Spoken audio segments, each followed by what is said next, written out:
მინდა ადგილობრივი ეკლესიათა ყოვლად სამღვდელონო წარმომადგენელნო, სენაკისა და ჩხოროწყუს მიტროპოლიტო, თქვენო მაღალ ყოვლად უსამღვდელოესო ბავშვიო, დაქვრივებული საპატრიარქო ტახტის მოსაყდრევ, საქართველოს უწმინდესი ეკლესიის დამწუხრებელნო პატივცემულო მღვდელთავარნო, თქვენო აღმატებულებო ბატონო პრეზიდენტო, თქვენო აღმატებულებო ბატონო პრემიერ-მინისტრო, თქვენო აღმატებულებო ბატონო პარლამენტის თავმჯდომარე, თქვენო აღმატებულებო ბატონო ბიძინა ივანიშვილო, თქვენო აღმატებულებო ქვეყნის ხელისუფალნო, სხვა ქრისტიანულ აღსვარებლობათა და რელიგიათა პატივცემულო წარმომადგენელნო, თქვენო აღმატებულებო დიპლომატიური კორპუსის წარმომადგენლებო, პატივცემულო თბილისის მერო, ყოველი ხარისხის ყოვლად ღვთისმოსავნო, ბერნო და მონაზონო, ღვთისმოსაო საქართველოს ერო, როგორ ავტიროდეთ უდიდესი ტკივილით ზნეობრიობის, პატივისცემისა და ღმერთის მოყვარე ცხოვრების უდიდეს სიმაღლეზე მყოფი პიროვნების, ნეტარხსენებული მცხეთა თბილისის მთავარ ეპისკოპოსის, ბიჭვინთისა და ცხუმაფხაზეთის მიტროპოლიტის და სრულიად საქართველოს კათოლიკოს პატრიარქის, უწმინდესისა და უნიტარესის ილია მეორის ჩვენგან გაშორებას,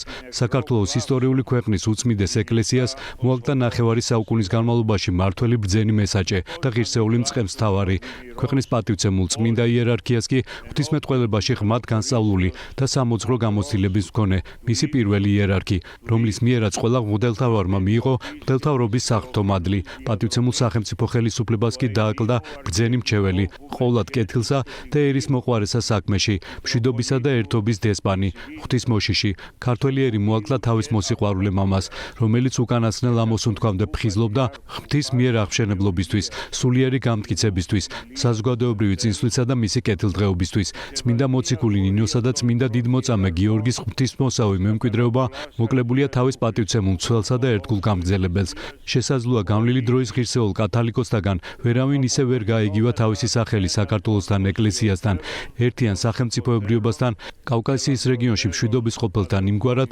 როგორც ნეტარხსენებულმა, სულნათმა პატრიარქმა ილია მეორემ, ჭეშმარიტი სვეტის სიმტკიცისა, როგორც ეკლესიის, ისე სამშობლოსი, რომელთაც თანაბრად უნაწილებდა სიყვარულს, ერთგულებასა და ყოველდღიურ ზრუნვას. თუ კი შეიძლება რაიმე ნუგეში არსებობდეს ამ პირობებში, როდესაც უწმინდესი და უნეტარესი პატრიარქი